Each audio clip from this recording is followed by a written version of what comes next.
何も怖くなんてないんだ This is a place to try そして僕らきっと辛いだってを決して離さないで明日へかける Let's sing loudly We are the one for the future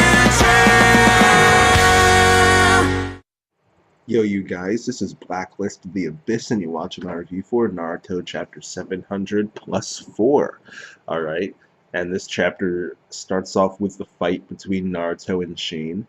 And we actually got to see Kurama for a little bit here. Apparently Naruto hasn't needed to use him in a while, so... I mean, he didn't really need to use him here either, but... for the heck of it, Naruto... It was a little bit of fan service for us, I guess, letting us see Naruto's Nine Tails... Not his Nine Tails form, but like his...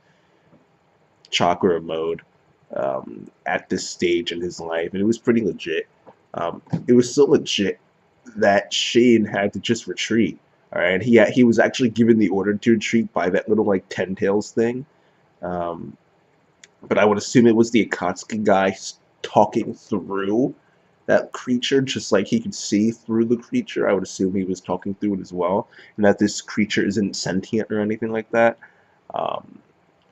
So yeah, but Naruto was just too good for him, and Jin retreats. But not before we get to see his Mangekyo Sharingan, though, which the design of his Mangekyo Sharingan is kind of not good. Like, so maybe it's supposed to be not good. Maybe it being so different is a clue for like maybe it's just proof of Sheen not being a true Uchiha or something. I don't know. Like, like this is just so weird. Like, we've never seen a Mangekyo Sharingan design like this, where it's like all dark and crap. You know, like you can't even see the lines. It's just dark. You know. Like, so he's definitely unique compared to normal Uchiha. Not even normal Uchiha, just normal Sharingan in general. Because Kakashi isn't an Uchiha, but when he awoke to the Mangekyo Sharingan, even if it still looked like a normal one. I mean, granted they were Uchiha. No, it shouldn't matter. It shouldn't matter because if Sheen isn't a real Uchiha and he can't awaken to a Sharingan by himself, then that must mean that they're using Obito's Sharingan, like one of those ones he had in the jars. So they would be real Uchiha Sharingan, just like Kakashi's were. So yeah, this kid is just unique. Like it has nothing to do with him, perhaps not being a real Uchiha, because Kakashi wasn't, and he still had a normal-looking Mangekyo Sharingan. All right, this kid is just weird. All right, so maybe that's why his design is so different, or maybe Kishi was just running out of ideas and he just did it like that just because he couldn't think of anything else. I don't know. Maybe it's just that simple. But the point is his Mangekyo Sharingan design is unique compared to most of the others. All right. Now, after Sheen retreats, we can see here very clearly that both Sarada and Chocho seem to have developed feelings for Naruto because he's so epic, which makes sense because, like, if you watched the last Naruto the movie, you would know that Naruto is actually pretty popular with the students now. So like, it makes perfect sense. But Chocho is just funny. Like, the way she works is that everything that ever happens is always centered around her. Like, people used to believe that Earth was the center of the universe. In Chocho's mind, she is the center of the universe, and everything happens because of her. You know, like everything is just about her. Like, but it's hilarious. Like, it's not a turn off though. It's actually funny. Like the way she go, like the way she just carries herself. It's hilarious. She just truly is funny, right? But as for Sarada though, like Sarada was actually pretty interesting in this chapter. We actually got to explore her character in quite a few different ways, really. From a physical standpoint, we see her eyes close up multiple times in this chapter, and you can tell that her vision isn't really the best. Like, you get like the way her eyes are drawn, and it's been shown this way before, but this is like a legitimate close up of it. and her eyes look the way Sasuke's did back in the Five Kage Summit after he started to go blind. Like you can they're just dull. Like they're just like it's like darkness, you know, like and they're like cloudy and stuff. Like her eyes look the way his did back when he was going blind. Now it was probably the same for Itachi too. You know, if you look at his fight with Sasuke, um, his eyes probably looked similar in that situation too. All right, like her vision is just not good. And it's not because of the glasses either. It's like you look at her eyes; they like that's like Sharingan overuse blindness right there. Like that's how her eyes are being drawn.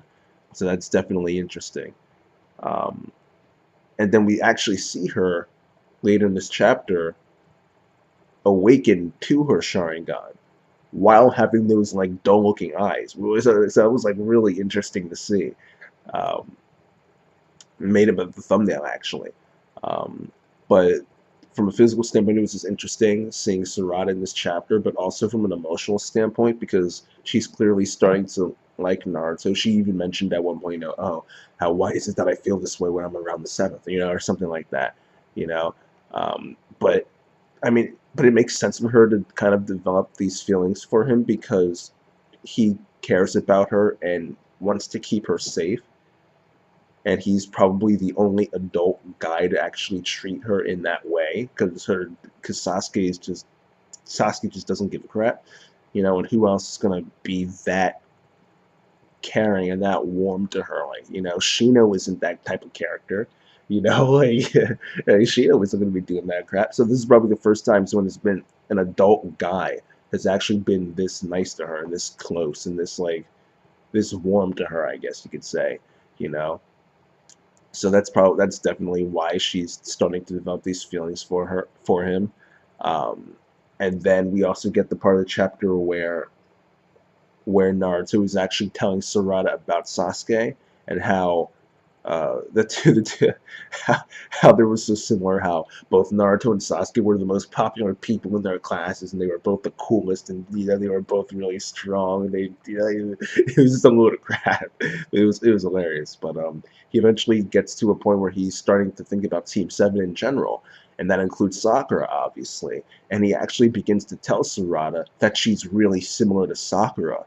And, you know, in the way she carries herself, but also in the way she looks. He actually says that she's the spitting image of Sakura, you know.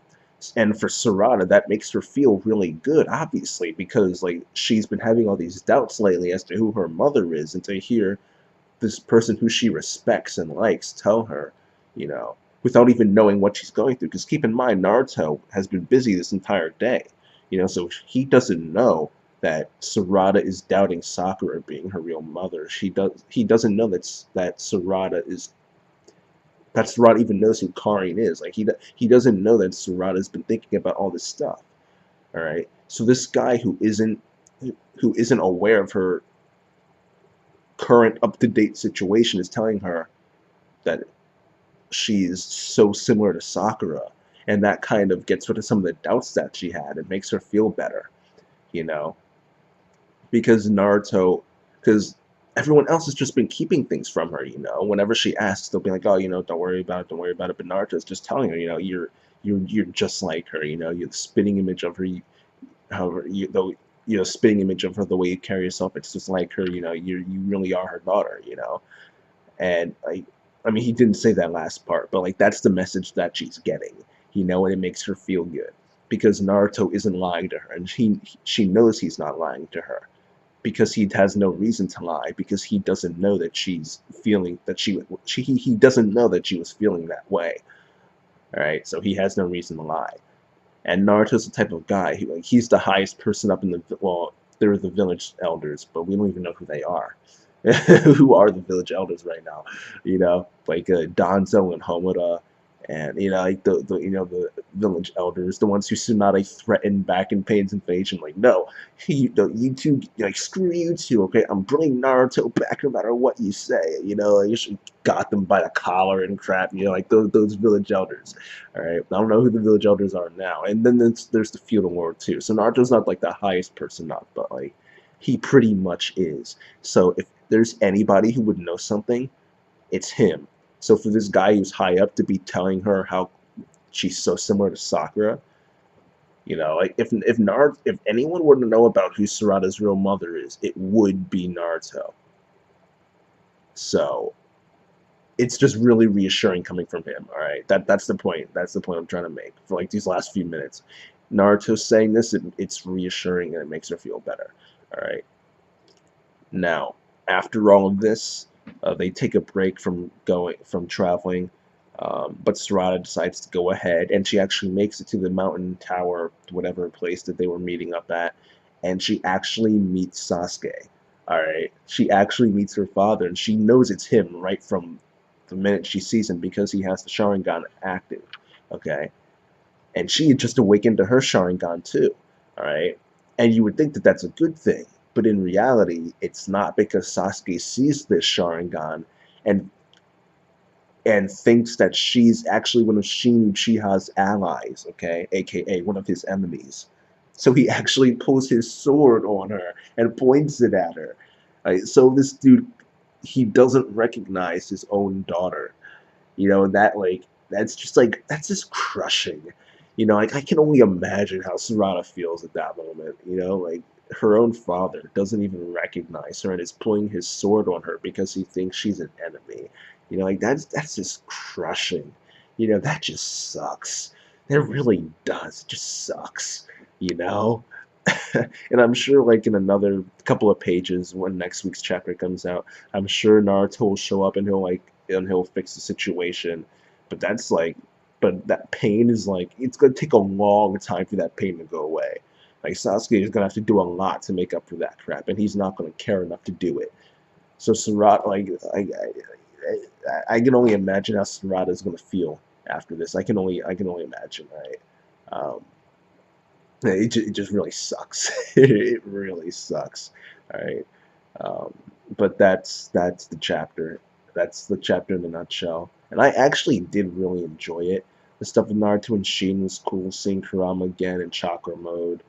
Chocho being hilarious as usual. I expect that every week now at this point. Chocho to just have some line that's just hilarious. Um, and then Sarada. Sarada was the star of the chapter, even over Kurama and Naruto. Um, So there's just the eye stuff. She awakened to her Sharingan, but also just seeing the way she reacted with Naruto, like the emotional development she got. It was actually pretty good. So overall, I'll give this chapter a 7 out of 10. 7.5. A 7.5. Because this Sarada stuff was really good. Like there were a lot of really good parts in this chapter, but like the tone of it was really lighthearted for most of it. So it's not like I got done reading this chapter and I'm like, wow, this is so good. Wow, that was amazing. You know, like that was really freaking good. I was like, you know, that was a really cool chapter. You know, so I'll give it a 7.5 out of 10. And that's that, you guys.